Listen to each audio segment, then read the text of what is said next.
Hello friends, அனைவருக்கும் வணக்கம். சமையல் பலவண்ணம் சேனலுக்கு உங்களை அன்புடன் வரவேற்கிறேன். இன்றைக்கி வந்து பார்த்திங்கன்னா புதன்கிழமை நைட்லேருந்து வியாழக்கிழமை காலையில் லஞ்ச் ப்ரிப்பேர் பண்ணுற வரைக்கும் வீடியோ எடுத்துருக்குறேன். இப்போ வந்து பார்த்திங்கன்னா புதன்கிழமை நைட் வந்து கொஞ்சம் ஈவினிங் வந்து எனக்கு வெளியில் போகிற வேலை இருந்துச்சு. ஸோ மார்க்கெட்டு கொஞ்சம் க்ராசரி ஐட்டம்ஸ் எல்லாம் வாங்கணும்னு சொல்லிவிட்டு சரி மார்க்கெட் போயிட்டு வந்துட்டு மளிகை சாமானெல்லாம் வாங்கி அசம்பிள் பண்ணி வச்சுட்டதுக்கப்புறம் டைம் பார்த்திங்கன்னா 7 o'clock ஆகிடுச்சு. சரி சட்டுன்னு வந்து சேமியா உப்புமா ரெடி பண்ணிடலான்னு சொல்லிவிட்டு இங்கே வந்து ரெடி பண்ணிகிட்ருக்கிறேன். அவ்வளோதான், சிம்பிள். இது எல்லாத்துக்குமே தெரியும். வெறும் எண்ணெய், கடுகு, கடலைப்பருப்பு, உளுந்தம்பருப்பு, வெங்காயம், பச்சை மிளகா, கருவேப்பிலை எல்லாம் போட்டு தாளிச்சிட்டு அதுக்கப்புறம் தண்ணி கொதித்ததுக்கப்புறம் உப்பு போட்டுட்டு சேமியா கிளறணும். அவ்வளோதான், நம்மளுடைய சேமியா உப்புமா ரெடி ஆகிடுச்சு. இதுக்கு சைட் டிஷ்ஷாக தொட்டுக்கிறதுக்கு பார்த்திங்கன்னா தேங்காய் சட்னி தான் அரைச்சிருந்தேன். நார்மலாக தேங்காய் பொட்டுக்கடலை, கொஞ்சம் இஞ்சி, கொஞ்சம் கருவேப்பிலை, உப்பு மட்டும் வச்சு அரைச்சிட்டு அவ்வளோதான் மிக்ஸி ஜாரில் அரைச்சிட்டேன். இப்போ அதுக்கு வந்து தாளிக்க போகிறேன். அதுக்கு வந்து 1 டீஸ்பூன் வந்து எண்ணெய் விட்டுக்கலாம். எண்ணெய் விட்டுட்டு சிம்பிளான ஒரு தாளிப்பு தான், கடுகு கருவேப்பிலை மட்டும் போட்டு தாளிச்சுக்க போகிறேன். இதுதான் இன்றைக்கி நைட்டு டின்னர். வந்து நாங்கள் வந்து 7:30 8 o'clock எல்லாம் சாப்பிட்ருவோம். ஸோ வந்து ப்ரிப்பேர்ட் ஆகிடுச்சு. இது சட்டுன்னு செஞ்சுட்டு இந்த பாத்திரங்களெல்லாம் அதுக்கப்புறம் சாப்பிட்ட பாத்திரம், ப்ரிப்பேர் பண்ணின பாத்திரம் எல்லாத்தையுமே க்ளீன் பண்ணிவிட்டு இப்போ ஃபுல்லாக கிச்சன் இது கவுண்டர் டாப் எல்லாம் க்ளீன் பண்ணி வச்சுட்டு அன்றைக்கி தூங்க போயாச்சு. என் பொண்ணு வந்து இல்லை நான் தான் அதை கலக்குவேன்னு சொல்லிட்டு வந்தாங்க. அதான் பாப்பா தான் இப்போ கலக்கிட்டுருக்கிறா. அவ்வளோதான், சட்னி தாளிச்சாச்சு. இனி நாங்களாம் சாப்பிட போகிறோம். அவ்வளோதான், இங்கே பாருங்கள், நம்மளுடைய சேமியா உப்புமா வந்து சூப்பராக ரெடி ஆகிடுச்சு. நல்லா பொழன்னு ரெடி ஆகிடுச்சு. இது வந்து நான் ஃபஸ்ட்டே வந்து ஹாட் வாட்டர் வந்து ரெடி பண்ணிவிட்டு அதுக்கப்புறம் வந்து அந்த தண்ணி கொதிக்கிற நேரத்தில் இதெல்லாம் வெங்காயம் தக்காளியெல்லாம் கட் பண்ணி வச்சுக்குவேன் நான். ஓகே, இது வந்து தேர்ஸ்டே வந்து இன்றைக்கி காலையில் வந்து எடுத்தது. இப்போ காலையில் லஞ்ச் ப்ரிப்பேர் பண்ணலான்னு சொல்லிட்டு வந்து பார்த்திங்கன்னா தொய்யக்கீரை கிடச்சிச்சு. அது க்ளீன் பண்ணி முந்தின நாளே வச்சுருந்தேன். அதெல்லாம் எடுத்து வச்சுட்டு இங்கே பார்த்திங்கன்னா முட்டைக்கோசு, கேரட், பீன்ஸு, டர்னிப் இருந்தது. சரி இதை பொரியல் பண்ணிடலாம் அப்படின்னு சொல்லிட்டு வச்சுருந்தேன். எங்கள் பாப்பா வந்துட்டு இல்லை எனக்கு பீட்ரூட்டும் தயிர் சாதம் தான் மத்தியானத்துக்கு வேணும் அப்படின்னு சொல்லி கேட்டுட்டா.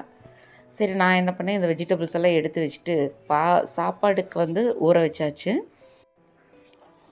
சரி இந்த வெஜிடபிள்ஸ் எல்லாம் எடுத்து வச்சுட்டு கீரை கடைஞ்சிட்டு பீட்ரூட் உருளைக்கிழங்கும் போட்டு பொரியல் பண்ணிடலான்னு சொல்லிட்டு ஐடியா பண்ணிட்டேன். ஏன்னா அது மார்னிங் ஆஃப்டர்நூன் ரெண்டுத்துக்குமே நல்லாயிருக்கும். லஞ்சுக்கும் தயிர் சாதமும் பீட்ரூட் பொரியலும் சூப்பராக இருக்கும்னு சொல்லிட்டு ரெடி பண்ணிட்டேன். இதெல்லாம் எடுத்து வச்சுட்டு இப்போ பீட்ரூட்டும் உருளைக்கிழங்கு கட் பண்ணிடலாம். அதுக்கு முதல்ல ஃபஸ்ட்டு வேலையாக பார்த்திங்கன்னா நான் இங்கே வந்து பால் காய்ச்சிட்டு இருக்கிறேன் காஃபி போடுறதுக்காக. பாலுக்கு வந்து ஒரு 2 நிமிஷம் அப்படியே அடுப்பில் வச்சோம்னா அந்த பச்சை வாசனை எல்லாம் போயிடும். அதுக்குள்ளார பார்த்திங்கன்னா அடுப்பில் சாப்பாடு வந்து ஏற்றிட்டேன். சாப்பாடு குக்கரில் ஏற்றியாச்சு. விசில் போட்டுடலாம். இப்போ விசில் போட்டுட்டோம்னா அது பாட்டுக்கு அது வந்துடும். இந்த சைடும் பார்த்திங்கன்னா கீரையை நல்லா வாஷ் பண்ணிவிட்டு ஒரு பாத்திரத்தில் சேர்த்திட்டேன். இது கூடவே பார்த்திங்கன்னா கொஞ்சம் தக்காளி, சீரகம், பூண்டு எல்லாம் போட்டு கொதிக்க வச்சிடலாம் அப்படின்னு சொல்லிட்டு இது ஒரு கொதி வரட்டும் அப்படின்ட்டு வெயிட் பண்ணிகிட்டு இருந்தேன். அதுக்கப்புறம் பார்த்திங்கன்னா எல்லாம் போட்டாச்சு. தக்காளி, பூண்டு, சீரகம் எல்லாம் போட்டாச்சு. அதுவும் சேர்ந்து நல்லா வேகட்டும் அப்படின்னு சொல்லிட்டு இந்த சைடு அதுக்குள்ளே சாதமும் விசில் வந்துருச்சு. இந்த நேரத்தில் பார்த்திங்கன்னா பீட்ரூட்டும் உருளைக்கிழங்கு நான் கட் பண்ணி அடுத்ததாக குக்கரில் வச்சிடலாம் அப்படின்னு சொல்லிட்டு சின்ன குக்கரில் வந்து போட்டுட்டேன்.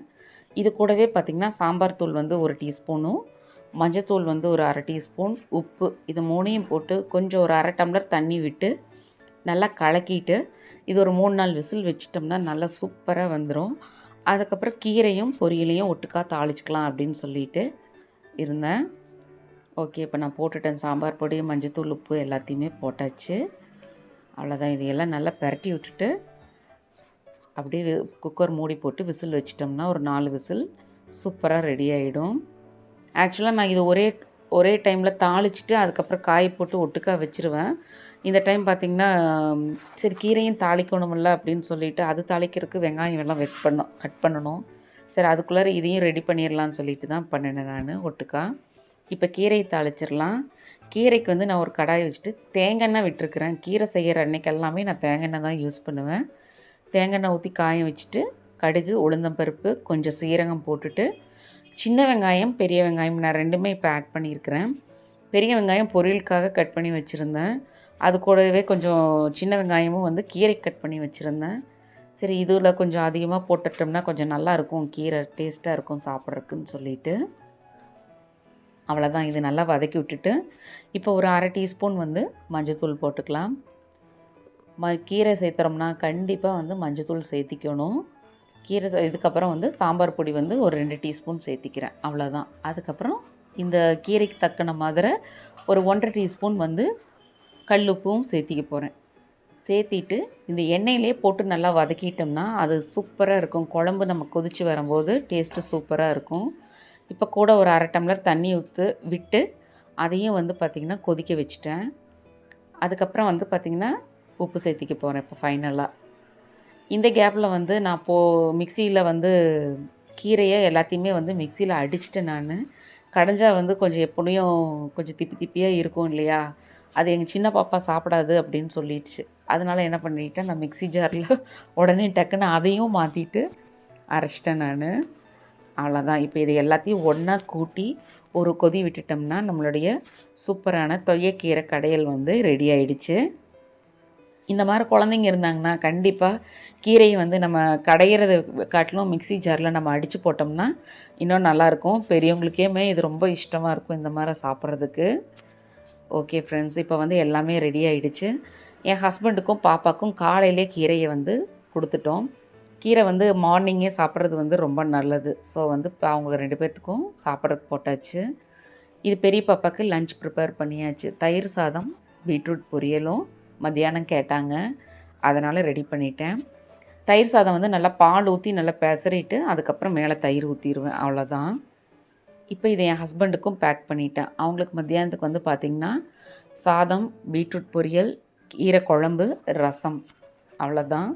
கீரை குழம்புன்றதுனால நான் தயிர் அவருக்கு கொடுத்து விடல, அவ்வளோதான். இப்போ இது எல்லாமே 2 பேர்த்துக்கு லஞ்ச் பேக்கில் வச்சுட்டு அவங்கள வந்து வழி அனுப்பிச்சிட்டு வரணும், அவ்வளோதான் ஒர்க்கு. அடுத்த செகண்ட் பார்த்திங்கன்னா அவங்களுக்கு பேக்கில் போட்டு எல்லாம் கொடுத்ததுக்கப்புறம் இதெல்லாமே இப்போ வந்து பாத்திரம் வந்து ஷிஃப்ட் பண்ணணும். இதிலேருந்து வேறு ஒரு சின்ன பவுலுக்கு எல்லாம் மாற்றி வைக்கணும். நான் எப்போவுமே கொடுத்ததுக்கப்புறம் தான் வந்து வேறு ஒரு பாத்திரத்தில் மாற்றுவேன். ஏன்னு சொன்னிங்கன்னா அப்போ தான் வந்து அதுக்கு தக்கன மாதிரி நம்ம பாத்திரங்களை யூஸ் பண்ணிக்க முடியும். ஃபஸ்ட்டு நம்ம செய்யும் போது குவான்டிட்டி நிறையா இருக்கும், அப்போ நம்ம மாற்றினோம்னா பாத்திரம் பெரிய பாத்திரமாக இருக்கும். ஸோ இந்த மாதிரி எல்லாம் கொடுத்து முடித்ததுக்கப்புறம் பாக்கி இருக்கிறதுக்கு பாத்திரம் மாற்றினோம்னா நமக்கு கொஞ்சம் ஈஸியாக இருக்கும். இப்போ ரசம், சாதம் எல்லாமே இருக்குது. நானே எங்கள் சின்ன பாப்பாவும் தான். எங்களுக்கு சாதம் காலையிலத்துக்கு மட்டும்தான் கரெக்டாக இருக்கும். மத்தியானம் வேணும்னா சூடாக ஒரு டம்ளர் ரைஸ் வச்சுக்கிட்டோம்னா எனக்கும் சின்ன பாப்பாவுக்கும் கரெக்டாக இருக்கும். அதுக்கப்புறம் இந்த கவுண்டர் டாப்பு, கேஸ் ஸ்டவ் எல்லாம் க்ளீன் பண்ணுறது தான் ஒர்க்கு. இப்போ தான் நான் வந்து காஃபி குடிக்க போகிறேன்.